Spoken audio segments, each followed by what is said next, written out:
Well, on the long term, I think, Web3 is a fundamental technology shift that all things may one day transition into Web3. But in the short term, we have to be very strategic about, hey, is Web3 really the right solution to solve this particular problem at this particular time for this particular group of people? Hey everybody, Tanner here with WAGMI Ventures. On today's episode, we have Ben Su, co-founder and COO at Capita. For anyone who's new, this is the WAGMI Ventures podcast, where we do snapshots with interesting founders from across Web3. Check out wagmiventures.io to learn more about the syndicate behind the podcast. But for now, let's get into it with Ben from Capita.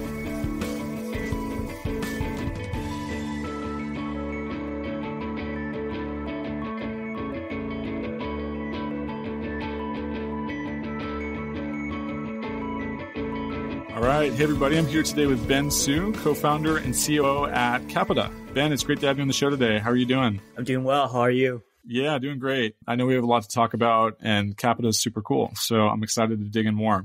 So here at the start, why don't you just tell us a quick little bit about yourself, kind of by way of introduction, just what have you been up to and what's brought you to building Capita? Yeah, sounds good. So I do have a STEM background, and I went to law school. I practiced corporate law. In 2021, I was kind of like tired as working as a lawyer. So I ran up my old law school buddy, Nick, my co-founder now, and also my Web3 engineer friend, Aaron. We started Capita. I think like the founding story was that at the time we wanted to start a litigation financing DAO.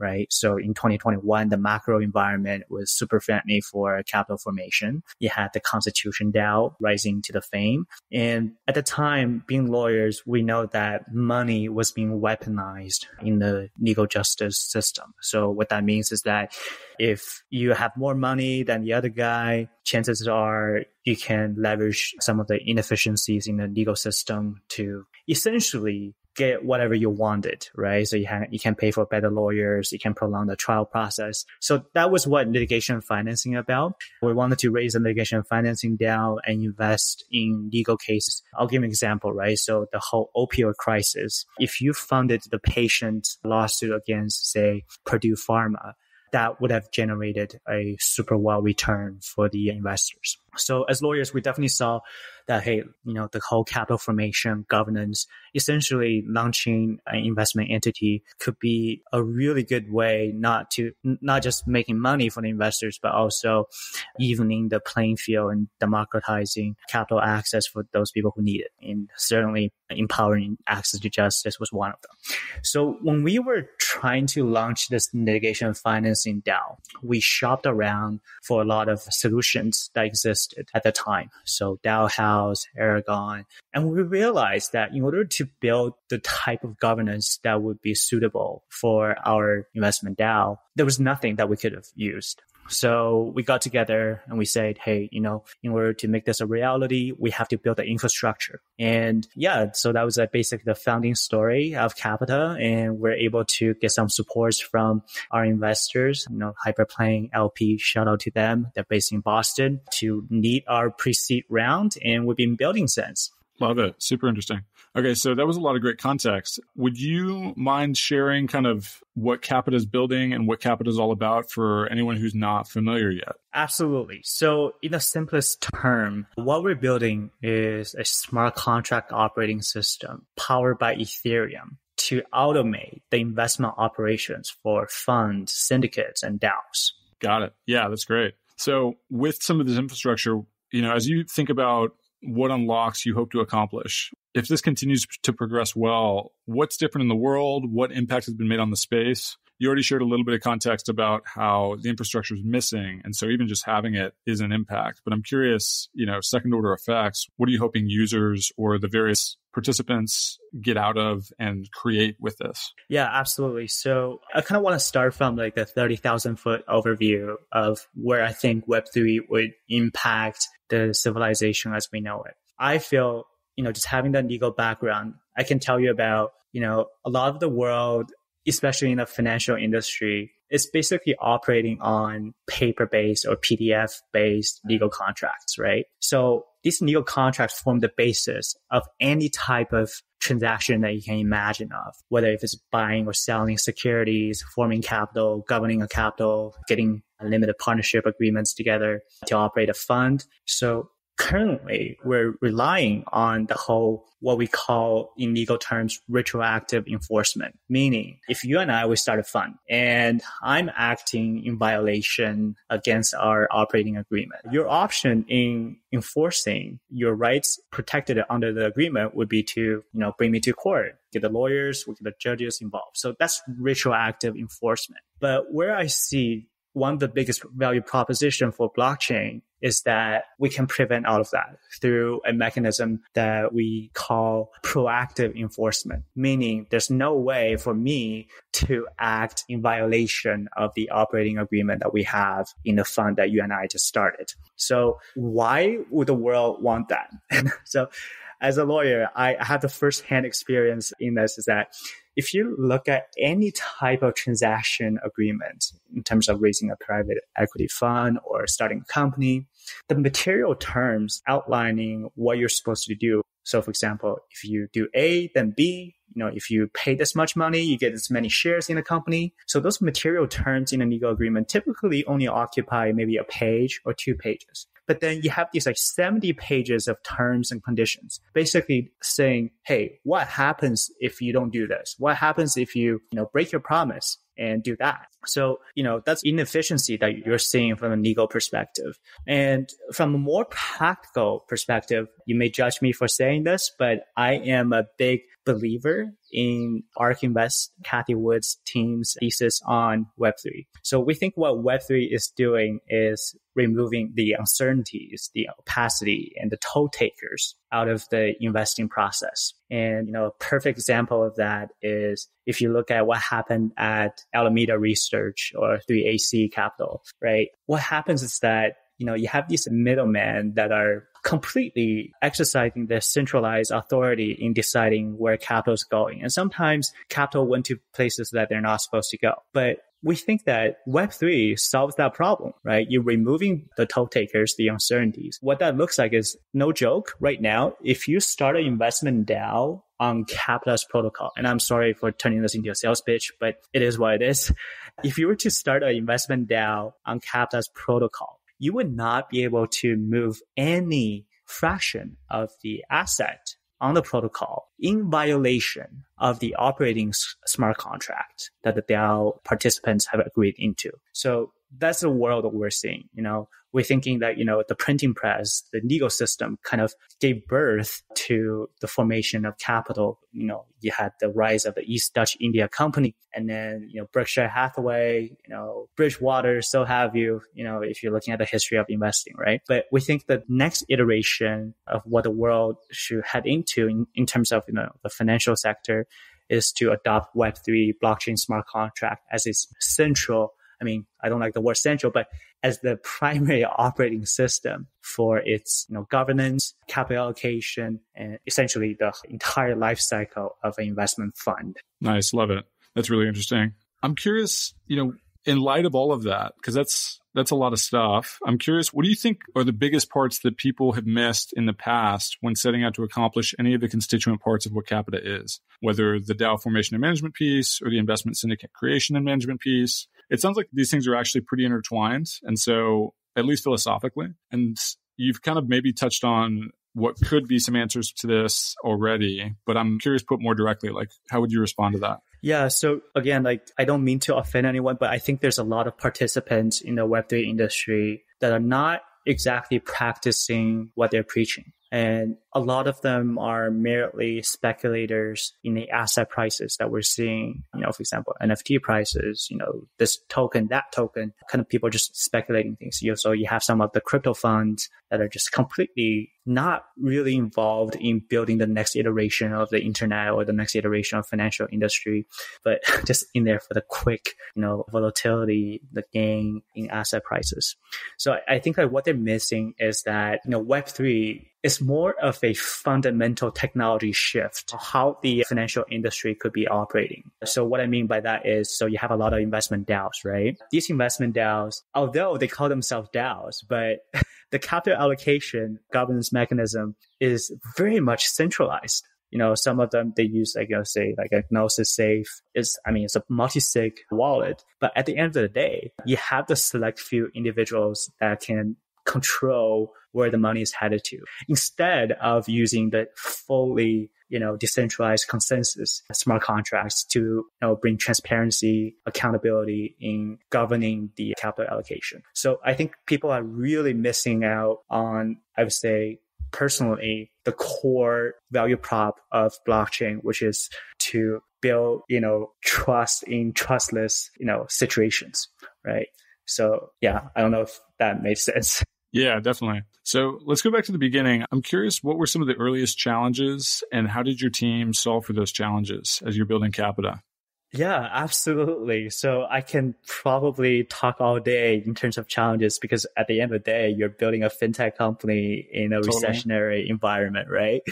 we actually closed our pre-seed just a year ago. Well, like a year and a month ago. And at the time, you begin to see how, the market was crashing. And I think the Fed Reserve just started hiking rates at the time. So essentially, when we started the company, the world was completely different. And we had to adjust to the new macro environment, right? So in 2021, you had Constitution DAO raising $40-something million in a span of 48 hours, right? So that was just unheard of prior to 2022, 2021. But, I would say the main challenge that we face is that when you're in a bear cycle, and also when you hear things like, 3AC, FTX, Alameda Research, people, the general public, they automatically tie Web3 or crypto or blockchain with scams, or, you start hearing a lot of bearish sentiment from the capital markets on Web3. So that was the biggest challenge. So what we had to do is ask ourselves, at the end of the day, we as a company, we're set out to solve real life problems, right? Doesn't matter if we're solving it with Web3, Web2, or even Web0. At the end of the day, we have to make things better by orders of magnitude for our customers. And at the end of the day, if we don't do that, then there's no reason for us to exist. So we had to really, I would say, we took the whole YC approach, interviews hundreds, if not thousands of, prospective customers on kind of trying to figure out what the pain points are in the investing world. And so, I'm very proud of my team, my co-founders, and Nick and Aaron, in terms of, spending our time in uncovering the problems to a very detailed level and kind of using the first principles based approach in building the product that we're launching. Love it. So similar question then here. You've kind of touched on it a bit, but surprises where things kind of going in an unexpected direction, whether with the company or whether, as you mentioned already, kind of in the macro environment. How did you and your team navigate some of the earliest surprises? Right. So I would say this, we're very fortunate to have a group of investors that are also multi-time founders on our cap table. So a gentleman, I don't know if you know his name, named Aruda. He was one of our early founding advisors. So he gave us really good advice. So in terms of, trying to be default alive, extending the cash runway as long as possible to give us more swings at bat, trying to figure out, what the problem we're solving and who we're solving the problem for. Right. So I think it was kind of we were very disciplined in terms of, product development, hiring, and spending money on things, and even building product features. We took the whole YC approach in terms of, only building the core features that are necessary for our users. And, in the back end, we flintstone some of the features that user may think it's automated, but we actually, use manual to update the data and things like that. So those are some of the strategies that we have used to navigate the whole change in the macro environment. Yeah, fascinating. So, okay, maybe a little more personal question here, where as you have been on this journey of building Capita and, with all the turbulence and changes over the past year, I'm curious what has gotten you or kept you excited about this work? I hear in some of your earlier comments that, doing it for the right reasons, doing it to really help build up the space, these are all things that sound important to you. So I'm curious, just with the question put directly, like, what are you most excited about in building Capita? Or what's been most exciting along the journey? Right. So I've been reading a lot about the early internet companies, in the Web 1, Web 2 eras. And from the stories I've been reading about these early internet companies, I see a lot of similarities or like very similar sentiments that people had against, say, e-commerce in the 1990s and, cloud computing in the 2000s. So I'm most excited about the contrarian view, the first principle-based contrarian view that we have developed. So we felt that, a lot of people don't even realize that, certain inefficiencies that they're experiencing in investing, they kind of just ignore it. They don't think about it. So, for example, the operating expenditures that you would see in terms of, getting lawyers, some of the toll takers like lawyers, accountants involved in deploying capital, and also some of the liquidity premium that people are paying on the cost of capital. So people just don't think about these things. But being outsiders, we question everything. We have uncovered a lot of things. And when we go talk to these customers and we say, hey, have you thought about, the liquidity premium? Wouldn't it be nice if you can cut that off by, generating some derivative-based smart contracts so that even though your asset investment horizon is like 5 years, but maybe if you can shorten that to 2 years and get liquidity in 2 years, wouldn't that be better for your LPs? So those are the things that we're most excited about is, uncovering problems and talking to customers and getting, sometimes positive, sometimes negative, but it's okay. As founders, we're trained to adopt to, all sorts of things. But, just kind of like researching problems, coming up with solutions to address the problems. Those are the things that excite me the most. Love it. Yeah. So I'd love to zoom out and talk about the crypto and blockchain space more generally for a second. I think I'm primarily curious, like, how do you see your work fitting into the broader trends we've heard a lot about in this podcast about kind of actually getting to the next inning in terms of the blockchain and crypto space? So actually delivering further on some of the promises of the crypto community. Yeah. So, this is a perfect question for the time being, right? Like First Republic just failed and, it's in receivership or something or it's like bought by JP Morgan or something, right? Like, and also you had Silicon Valley Bank. So all these banking crises that we're seeing right in front of our eyes, we think that, this is a perfect argument in favor of why blockchain should be adopted by the financial services industry, right? Number one is, I think, transparency is super important. Number two is that, smart contracts executing, self-enforcing terms will provide, the protections that would be reasonably expected by people who are entitled to those assets, right? So just an example I want to give you, I think it happened a year ago when Celsius fell under. So at the time, Celsius took $400 million in loan from some DAOs, right? So this particular loan was in smart contracts. So when Celsius had its liquidity crisis, the smart contracts self-executed. So I think MakerDAO was involved. MakerDAO didn't lose any money at all. But for those who lend money to Celsius via paper-based contracts, they had essentially a lower seniority in the capital structure than someone who would have given that loan via a smart contract. So I think even though there's a lot of bearish sentiment on blockchain crypto in the current macro environment, but the more of these failures that I'm seeing, the more bullish I get about the technology in transforming the world into its next iteration. Love it. Yeah. So, okay, maybe two last questions here. First question, I'm curious, what would your most generalizable advice be for founders who are building in the crypto and blockchain space? Maybe anchoring around what would you tell yourself kind of now that you're into this journey? What would you tell yourself if you were back at the beginning as someone who would want to know the lessons you have to impart? Absolutely. So this is the same advice that my team had received from our mentor, who's a multi-time founder. I think at the end of the day, Web3 or not, you're solving a problem that people will be desperate to pay for, right? And, but in Web3, you see a lot of people asking the question, why does this need to be a Web3? What does that need to be a Web3?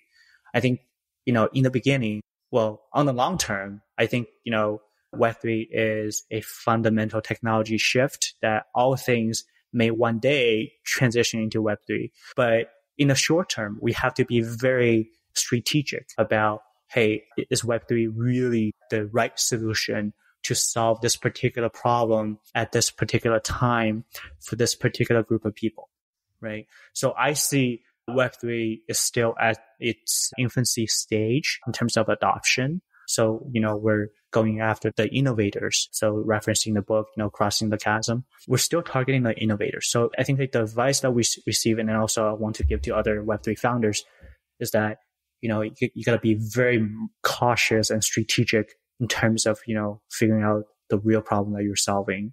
Okay. So Ben, what is your team working on right now? And what's the best way for people to follow along on the journey? Yeah. So we're actually, in the past year, we have been, grinding out in the hacker house to launch our MVP. I think it's a very exciting moment right now because we're launching our first cohort of customers who are some of the investment syndicates here in Canada. So, we're working with top tier schools here in Canada, University of Toronto, in launching a Web3 powered investment syndicate to fund the research and commercialization projects in U of T. And also, we're chatting with a lot of pipeline customers who are in the process of, raising their investment DAOs. And, we're doing a lot of work in terms of helping them to streamline the process of getting their capital together and govern the capital allocation. So very exciting stuff. In terms of getting in touch, the best way is to, maybe reach out to me on Twitter. My Twitter handle is @bensu.eth. So that's BENSU.ETH. And also you can visit our website at percapita.io.